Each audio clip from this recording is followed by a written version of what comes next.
Salutations, everybody. It is Matty here today. Hope you're all doing absolutely fantastic. Today, we're sitting down to talk about WB games again. Don't worry, I'm cool, y'all. Got it all off my chest last time we talked about them. I'm good. No worries about what I'm seeing as being called evil villain Mr. Matty coming outside to play. We're good. We're chill. Gonna have a nice conversation here about WB games. I do appreciate the support on evil villain Mr. Matty. I'm very selective of when I go crazy like that because I feel like outrage culture is all the rave. A lot of people see that as like a validation when it's like, we can get that pissed. It's just got to be in the right moments, I feel at least. So when Bethesda has a bunch of teams that shut down, or in this case, WB Games, bunch of teams shut down, and it's very avoidable, I feel in those moments, that's when it's like, bro, I don't give a dang. I'm letting loose right now. And the video got demonetized as I shared on my community page. So thank you for showing up. Today, we're getting more into the reasoning behind WB Games shutting down 3 different development studios. This is important context on what exactly happened and is happening. It's a ton of brand new information that came through Jason Schreier, who originally broke the news, and he's basically the games industry equivalent of taking that information to the bank. Pretty trustworthy stuff there. So we're going to learn what happened at Monolith. We're going to learn what happened with Player First Game, what's going on with Rocksteady, what's going on with WB Games Montreal. Gets a lot of discussion here in this podcast. So it's a great interview, a lot of brand new information to go over, and a lot I want to talk about because, again, y'all can't keep fumbling this bag when it's this easy. I'm going to keep it cool. That's the most not chill I'm going to get this video.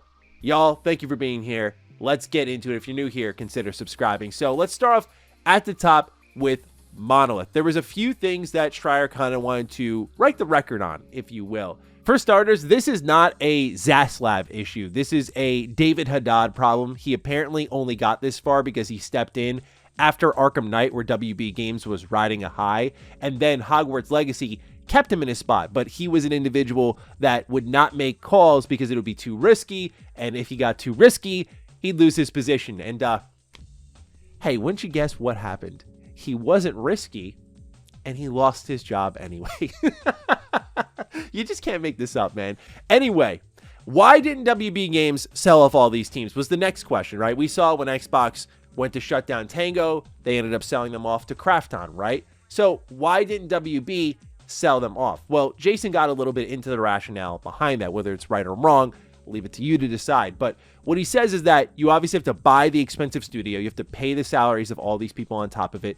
And then you have to start from the ground up with all these teams with new IP, since otherwise, if you want to keep working on these projects that they were likely working on under WB Games IP, you have to now pay to license those. So it's even more expensive. So it's a bloated sort of price tag for, as we're going to get into, teams that have lost the leaders that defined those squads. Much like people have talked about, say, a BioWare, where what made BioWare is no longer there anymore.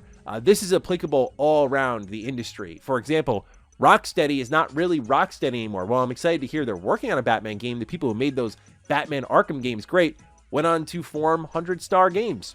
And that's where those founders went to. So we're all over the place here with this industry, and these companies are just names. Keep that in mind moving forward, but let's get deeper into Monolith here. So before Wonder Woman, they were originally working on a new IP codenamed Legacy, and it was to be what is called a procedural narrative title that had similar ideas to the Nemesis system. They spent 3 years on this project until WB decided at a point that they're not interested in new IP, which this is going to be a continuous story of mismanagement. It's one thing if you don't want new IP. If you're WB, as I said in my original video, you don't have to create anything new. You have all of the IP that people are already interested in. As much as I am for creative visions, new ideas, I'm all for that. I get it if WB doesn't want to make new IP.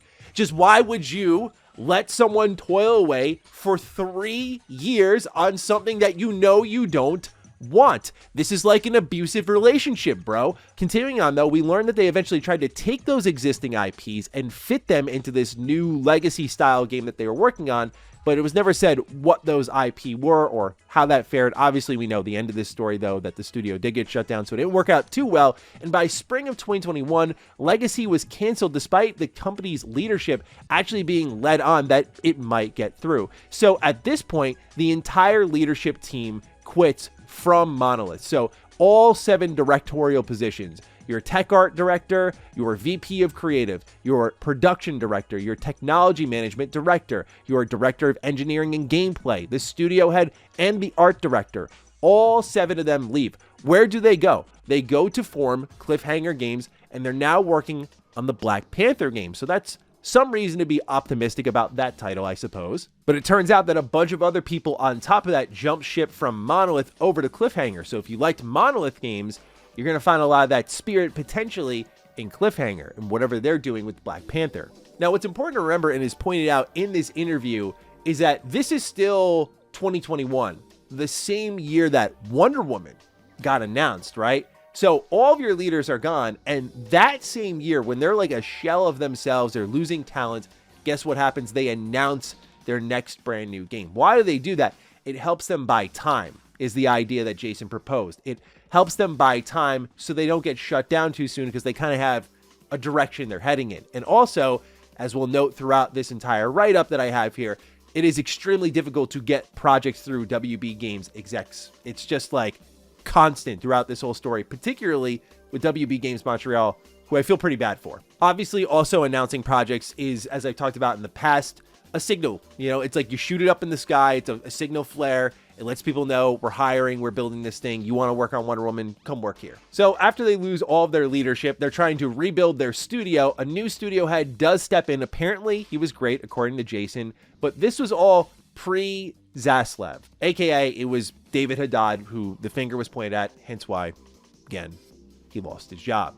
The next debate during Wonder Woman's announcement was, do we stick with our internal technology or do we go to Unreal Engine? They ended up making what I think wasn't a smart choice based on the talent they had, which was to stick with their internal tech. I get why they would want to do that, but they ran into a problem that many teams have before, such as we mentioned BioWare earlier, with when they were trying to learn how to work on Frostbite and make RPGs. All of the original talent that helped form this proprietary technology was no longer there. So the current engineers and programmers were trying to figure out what is an ancient foreign tool set to them. So naturally, it staggers the project greatly, and Wonder Woman fails to get out the door. By 2023, the Wonder Woman game had lost its director, and the main thing that was rebooted with this game by this point in time is the removal of the Nemesis system. It was in exchange for a God of War action-adventure style game. And I know what you're thinking. Same thing probably as me, is like, well, that's a boring swap. But I can't lie. When I think of the Nemesis system, I like creating relationships with the villains. Their idea, I don't know how I would have felt about it. It was the reverse of the Nemesis system, where you would actually, as Wonder Woman, gradually gather allies instead to help you out. So instead of forming these organic, procedural, if you will, relationships with enemies, it was with allies. And so I would keep an open mind to it if it was still a real thing. But for me, on paper, it sounds like it fits way more still, even with the villains. Nonetheless, though, cancellation, it was floating around weeks ahead of this announcement, and then the studio gets shut down, which was reportedly a big shock to everyone working there. This is because 2024 was so bad. Now, the other element of this conversation with Monolith is what's going on with the Nemesis system and its patent. It's already been covered online that this patent is existing until 2036. People are counting down the days, and I don't know why it's not considered that WB could just like renew that patent, but nonetheless, I went to my good friend Hogue Law, runs a fantastic YouTube channel, and if you're looking for a gamer who can also dish out fantastic legal advice and insight, this is the man to go to. We've had him on Defining Duke a multitude of times, and so he shared some thoughts on the legality, if you will, of what's going on with the Nemesis system. And there were a couple of notes in his 30-minute video that I just wrote down that I want to pass along, but you should watch the full thing because my man's on his A game right now. Anyway, as he explains, WB paid for people to make this thing, and so they, as in WB, are the holders of the patent and not Monolith, aka, again, kind of gives you that room to open up the patent once more and expand it. Now, Hogue's analysis also points to the patenting of the execution of the idea, not the concept of it. But there were also people going around on Twitter, as he pointed out in his video, saying like, oh, we should go sue WB Games because of patenting this technology and then shutting down. But Hogue suggests that there's no case there at all. It's just obviously like an understandable emotional reaction. But generally speaking, this is now a tool that WB can license out if they choose to. And that's the crux of it all. It's that it can still exist. It's unfortunate that people who pioneered it are no longer around, but it's much like working on a Batman game. If you're not owned by WB, kind of not worth it, because you got to pay that licensing fee. And that is some hardcore stuff, man. We just read a whole write-up, funny enough, from Bloomberg as well,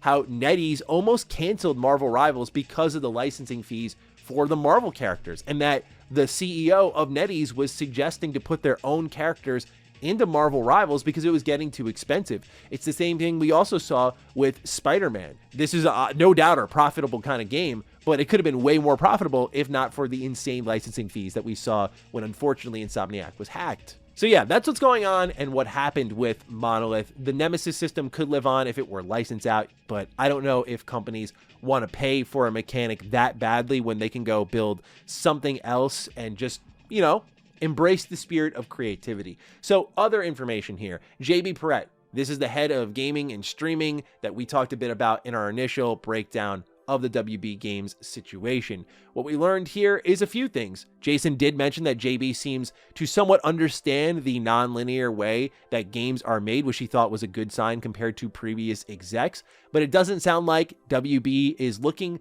for games that just sell around 2 million or so copies. They're not going into games as a service, though, because games like Hogwarts Legacy 2 or the next Batman Arkham game will not be games as a service, understandably so after recent performances, but that they'll also be focusing on mobile too. So got some mixed thoughts here. It's great to hear that maybe there is some optimism moving forward. Another thing Jason mentioned in this interview was that the studios that do remain are more well supported now, if you will. It's just come at a huge sacrifice. Like, this is their big play to stabilize the business. So hopefully these other studios still kicking around can get projects off the ground.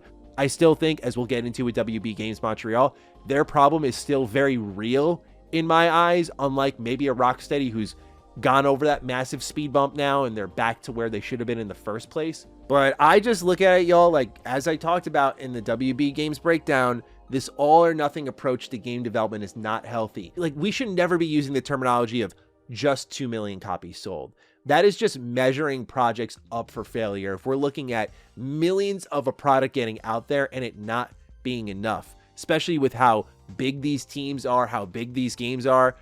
Call me old school, I don't know. Call me an indie head, I don't know. But I just feel these games, for everyone's time even if you had all the money, for everyone's time, need to be a little bit tighter, right? And by that nature, smaller development budget, and then by that, 2 million sales would be great. But it always goes back to something I've been saying a lot lately, is how much is enough? And I think for a lot of these companies, they're always chasing that next level. It's never enough. And that's the saddest part about it, is that we're even getting safe with things like DC, where they're saying we're focused on DC heroes. That's what Jason reported, but he clarifies once more in his interview, it's Batman. And look, I love me some Batman. Love me some Batman. And I'll get down with more Batman. But Batman doesn't, number one, just equal good instantly. We've gotten, as someone who grew up with Batman games like Dark Tomorrow, oh God, we have gotten some bad Batman games before. So number one, Batman doesn't equal good. But like, two, there are a lot of great DC heroes out there. So we're even getting safe on the big stuff now. And I'm like, if you're already retreating on that ground for all or nothing titles, and now you're even retreating on the IP you can use, is there not just a blatant economic issue of how games are made? You feel me? But here we are nonetheless. So we got two more teams to get into. There was a brief conversation about player first games. The main thing that was mentioned here is like, why did they acquire them and then shut them down? I had the same question, and pretty much what it was defined as is a tightening of that partnership with a bet that multiverses would be huge, which again goes to what I said. The mismanagement and the lack of foresight and understanding of where they are is unbelievable to me, because it's like, no, multiverses in no world was ever going to have monstrous success a second time around. No game that comes out, has the zeitgeist, gets pulled off the market, and it comes back as strong. It doesn't even come back half as strong. It just, again, Cyberpunk is the only exception I can think of. Maybe a Witcher, where its highest player count came like with the Netflix show many years after its launch. Like, That's a CD Projekt Red thing, man, at this point. I don't see any other companies really replicating it. But I think replication is like a recipe for disaster. All these companies, we see WB chase the live service beast. Why? Everyone wanted their own Fortnite. It's like, let things be lightning in a bottle. You can't all have the same thing other people have. Otherwise it's not special anymore. So that's what's going on with Player First Games. But now we get into WB Games Montreal. And I want to be careful about how I speak about this because I did the same thing on Defining Duke. I don't want to sound like I am advocating for a studio's closure because I'm not. But I was surprised when WB Games Montreal frankly made the cut. We're looking at a team that is A, struggled to get games off the ground, whether it be because of a horrible pitch environment or B, because their ideas weren't good enough or exciting enough. But we're seeing it happen in real time, right? You get Arkham Origins. I thought that was fantastic. Then it takes forever to get to Gotham Knights, which, as we'll get into, started in 2017, came out in 2021, and it wasn't good enough to the point where, as reported here, we learned that WB Games Montreal cannot be trusted with their own project, so much so that they have been relegated as a support studio, right? Stick with me here, for Wonder Woman. So they lost their purpose in all of this, and yet they didn't get cut despite floundering about and not getting projects off the ground. So I'm surprised by this. They must see some potential in them, and hopefully that means they do finally get a project off the ground because, look, I thought here we are 4 years after Gotham Knights that WB Games Montreal would either build upon that, which we'll get into, they tried to do, or have something going, but they're still pitching. So it's going to be another half a decade before we hear from them again. So yeah, it's surprising to me that they did make the cut. But with that in mind, what is going on with them? What happened to them? Let's get into it. They initially tried to do both a Suicide Squad and Damian Wayne game. Both those did get cut. Gotham Knights was originally a service game, which I think most of us managed to put together just by looking at all the currencies in the game. It started in 2017 and was made with a mandate that was used around WB Games, which is the term digitally powered. This was the term used before it became games as a service. But interestingly, Gotham Knights did not see reboots like other projects. Like, this was a nice 4-year development cycle. And hey, nowadays with how games are made, I'd kill for that. Kudos to them. They got the game out the door in 4 years. Is it my favorite game? No, not even close, but they got it out in 4 years. There is something to be said about that when you look at the talent who just fails to get games out the door. But they wanted to release boss packs and new missions after launch, but the game didn't do well, and so they were never given that chance. Now, similar to Monolith, their pitches would get what are called the Hollywood no, aka they'd be told like, go ahead and keep working on it, but we're not going to give you like a budget or a timeline. And so these companies, Monolith, WB Games Montreal, I'm sure many underneath the WB Games banner, would just spin their wheels. What does this go back to? Haddad, the leadership, the execs who were not trying to take risks, were indecisive, unsure. So that gives clarity to what exactly indecisiveness at the executive position actually means. One of the things that was pitched that I would have been 100% game for, and frankly is a great business decision, as I'll get into in a moment, like I think we both win in this situation, is a Miles Morales style release for Gotham Knights, as in it's a 1.5 game. It's not Gotham Knights 2, if you will. It's the kind of betweener game that you do by reusing the assets that you built, building out currently existing systems, and it's a much more cost-effective project that gives people more of a thing they really like. Like, hey, I loved Spider-Man. Hey, guess what? In just a couple of years' time, you get Miles Morales, and it's in that same city, so you get the reused assets, but it's snowing now, so there's that little bit of a difference. You get Miles' new tool set, and how does this all work in? Why is it efficient? It's good business, and it's good for the consumer. I get more Spider-Man. Guess what they get to do? Put Miles in the sequel. So now you have the moveset for Peter and Miles built out. You're building out New York City. You get to build new technology within it, like you can slingshot yourself across the city. You get to avert your focus without putting everything into a singular game project. Again, it's good business in my eyes. Even if I didn't like Gotham Knights, I'm surprised WB Games did not jump out of their seat for this. Like, wait, what? We can save a ton of money. You don't have to build everything from the ground up. You can just make another Gotham Knights style game in like half the time. You already took 4 years to make one of them. You could do DLC and then like a 1.5 in 2 years. Pfft, sign us up. They said no to that. Again, indecisiveness. And this is where I do build sympathy for WB Games Montreal, because I get it. I look at them and I'm like, how do you guys get 2 games out the door in a matter of like a decade? But you look at this sort of pitch environment and some of these ideas, even on paper, like you're running the business. I'm like, that's a good choice there. A 1.5 game for a team that is as defined in this interview, one that WB Games didn't trust. That's a pretty safe bet to take. Another safe bet, in my eyes at least, was a Flash game. That's going to bring a lot of eyes to it, but they canceled that because the movie didn't do well, which, again, I don't think these two correlate. We get some brief updates on TT Games, the developers of the LEGO titles. They do have a game in the pipeline coming in the near future. Their last game was the Skywalker Saga title. That was also 2021, but it sounds like it's coming either later this year or next year. Jason said he was pretty sure it was next year. We don't know what that is. He's not going to spoil it for them, but it is a new LEGO game, and there were rumors of it being like a Harry Potter game. I kind of balk on that because it's too soon after the success of Hogwarts Legacy to go in on like basically Hogwarts Legacy but Lego.